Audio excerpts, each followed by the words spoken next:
List بھی دیکھی، کیا واقعی اب خیبر پختونخوا سے جو سینٹ کے انتخابات کے لیے جو ٹکٹس ہیں وہ فائنل کر لیے گئے ہیں یا ابھی ان کی جو ہے وہ فائنلائزیشن ہونا باقی ہے؟ جی بہت شکریہ ریوان۔ جو سینٹ الیکشن ہونے جا رہے ہیں 21 جولائی کو الیکشن ہے، تو اس حوالے سے کافی خیبر پختونخوا کی سیاست میں ہلچل مچی ہوئی ہے، کیونکہ پہلے جو مخصوص نشستیں تھیں ان کا فیصلہ نہیں ہو پا رہا تھا، تو اس وجہ سے تقریباً 1.25 سال سے یہ سینٹ کے الیکشن جو ہیں التوا کا شکار ہیں۔ تقریباً 11 نشستوں پر یہ الیکشن ہونے جا رہے ہیں، جن میں 7 جنرلز ہیں، 2 خواتین کی اور 2 اقلیت کے حوالے سے ہیں۔ تو اس حوالے سے ابھی جو آپ نے جیسے کہا ہے کہ تحریک انصاف نے ٹکٹوں کے حوالے سے فیصلہ کیا ہے، تو یہ فیصلہ ہو چکا ہے، اور جو ہماری اطلاعات ہیں صرف اس میں ترجیحی فہرست کا سامنے آنا تھا کہ پہلی ترجیح، دوسری ترجیح، تیسری ترجیح میں ووٹ کس کو دینا ہے، تو اس حوالے سے بھی فیصلہ ہو چکا ہے، اور پہلی ترجیح جو جنرل میں ہے وہ مراد سعید کا نام سامنے آ رہا ہے، اور اس کے بعد فیصل جاوید کا نام آیا ہے، اور جو ہمارے سابق ایم ایل اے ہیں خیبر ایجنسی سے مولانا نور الحق قادری صاحب، ان کا نام بھی سامنے آ رہا ہے، اور مرزا آفریدی جو ہیں ان کا نام یہ ہے جو ڈپٹی اسپیکر سینٹ رہ چکے ہیں، ان کا نام بھی جو تیسری فہرست میں ہے وہ آیا ہے۔ اسی طرح جو سابق وفاقی وزیر ہیں اعظم سواتی ٹیکنوکریٹس کی سیٹ پر، ان کا نام ترجیحی فہرست میں سامنے آیا ہے۔ تو اسی طرح جو ہے اپوزیشن کے جو امیدوار ہیں اس حوالے سے بھی فائنل کیا جا رہا ہے، لیکن جو ہماری اطلاعات ہیں وہ یہ ہیں کہ 4 جو نشستیں ہیں وہ حکومت کی جو امیدوار ہیں ان کو ملنے ہیں، اور 3 جو ہیں وہ اپوزیشن کے زمرے میں آ رہے ہیں۔ لیکن ابھی یہاں پر یہ بھی ہے کہ ایک جو امیدوار ہیں فیض الرحمان، ان کو 5ویں امیدوار کی حیثیت سے بھی جو ہے ٹکٹ دیا جا رہا ہے، لیکن ان کو یہ کہا گیا ہے کہ ٹکٹ تو ہم آپ کو دے دیتے ہیں، لیکن جو 4 پہلے امیدوار ہیں وہ ہماری ترجیح فہرست میں شامل ہیں۔ تو اب یہ دیکھنا ہے کہ حکومت اپنی جو عددی جو برتری ہے اس میں یہ 4 سیٹ لینے کے ساتھ 5ویں سیٹ بھی جیت سکتی ہے یا نہیں۔ جی رحمان۔ اچھا، اور مشال یوسفزئی کے ٹکٹ کا معاملہ کیا ہے؟ اس پر تحریک انصاف کا کیا رد عمل ہے؟ دیکھیں جو ہماری معلومات ہیں یہ ثانی نشتر کا جو سیٹ خالی ہوئی ہے اس حوالے سے سینٹ میں وہ الیکشن کمیشن نے اس حوالے سے جو ہے وہ فہرست جاری کی ہے، تو اس میں جو تحریک انصاف کی جو قائدین ہیں اور جو قیادت ہے وہ نہیں چاہ رہی کہ ایسا جو ان کو ہے مشال یوسفزئی کو ٹکٹ دیا جائے، تو اس حوالے سے جو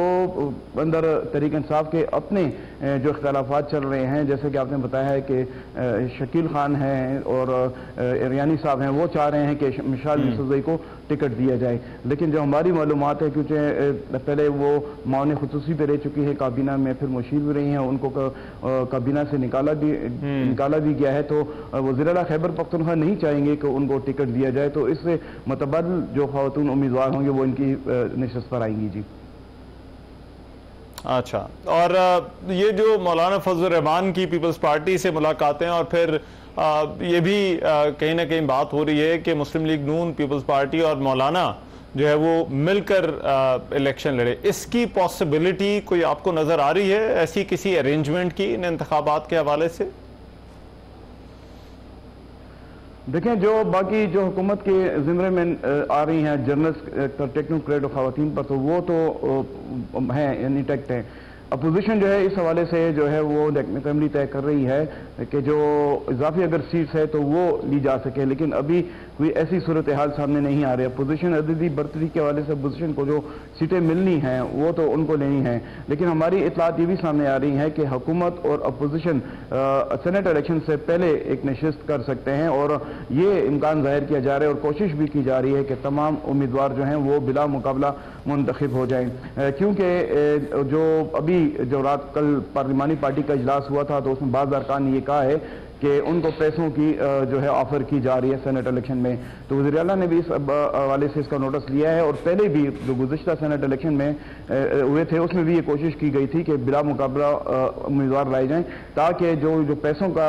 عمل دخل ہے اس کو روکا جا سکے۔ تو ہماری اطلاعات یہ بھی ہیں کہ وزیر اعلیٰ کی جانب سے اپوزیشن جماعتوں سے بھی رابطے آنے والے دنوں میں کیے جائیں گے، لیکن رحمان یہاں پر سب سے اہم جو عنصر ہے وہ مخصوص نشستوں کے حوالے سے ہے۔ ابھی تک جو ہے انہوں نے حلف نہیں اٹھایا اور ایوان جو ہے وہ نامکمل ہے۔ اور یہ بھی امکان جو ہماری اطلاع سامنے آ رہی ہیں کہ حکومت کی یہ کوشش ہے کہ کسی بھی طریقے سے مخصوص نشستوں پر جو حلف ہے امیدواروں کا وہ اس کو روکا جا سکے. تو اس حوالے سے اپوزیشن نے نہ صرف اسپیکر کو خط دیا ہے اجلاس بلانے کے لیے، بلکہ کل الیکشن کمیشن آف پاکستان کو بھی ایک لیٹر لکھا گیا ہے کہ جو آئین کے آرٹیکل 255(2) کے تحت وہ چونکہ اسپیکر حلف کے لیے اجلاس نہیں بلا رہے تو وہ پشاور ہائی کورٹ کے چیف جسٹس سے کہیں کہ وہ جو ارکان ہیں ان سے حلف لیا جائے. اگر حلف لے بھی دیا جاتا ہے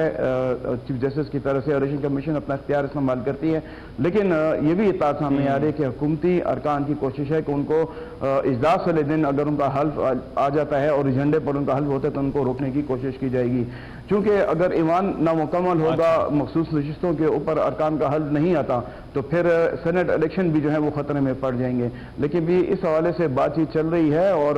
اگر حلف اٹھا لیا جاتا ہے مخصوص نشستوں کے اوپر تو پھر سینٹ کا الیکشن جو ہے وہ ہو سکے گا. اچھا، تو اس بات کا امکان ہے کہ سینٹ کا الیکشن بھی متاثر ہو سکتا ہے، لیکن ان جو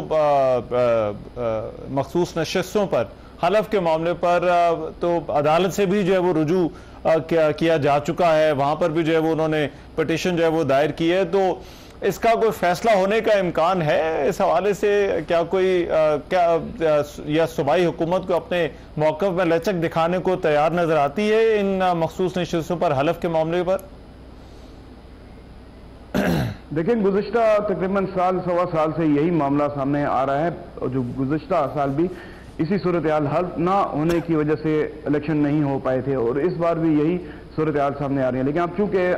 سپریم کورٹ کی جانب سے یہ فیصلہ آ چکا ہے کہ مخصوص نشستیں جو ہیں وہ اپوزیشن جماعتوں کو دی جا چکی ہیں، لیکن ابھی حلف نہیں لیا جا رہا. تو جیسے کہ آپ نے پٹیشن کا لفظ استعمال کیا، تو وہ پٹیشن تحریک انصاف کی جانب سے پشاور ہائی کورٹ میں دائر کی گئی ہے کہ جو نشستیں مخصوص نشستیں وہ پی ٹی آئی کے حصہ بنتی ہیں، وہ ان کا حق ہے. تو ابھی دوبارہ اس پروسیس کو کیا جا رہا ہے، لیکن ابھی اس حوالے سے پروسیڈنگ نہیں ہوئی، سماعت نہیں ہوئی. اب دیکھنا یہ ہے کہ پشاور ہائی کورٹ جو ہے اس پٹیشن کو دوبارہ لیتی ہے یا نہیں. لیکن چونکہ 21 جولائی کو الیکشن ہونے جا رہے ہیں، وقت تھوڑا رہ گیا ہے، تو حلف کا معاملہ جو ہے وہ کافی انتہائی اہم ہے. جب تک ایوان مکمل نہیں ہوگا 145 کا ایوان، اس وقت تک آئین کی روح سے جو ہے وہ سینٹ کے الیکشن نہیں ہوں گے. جی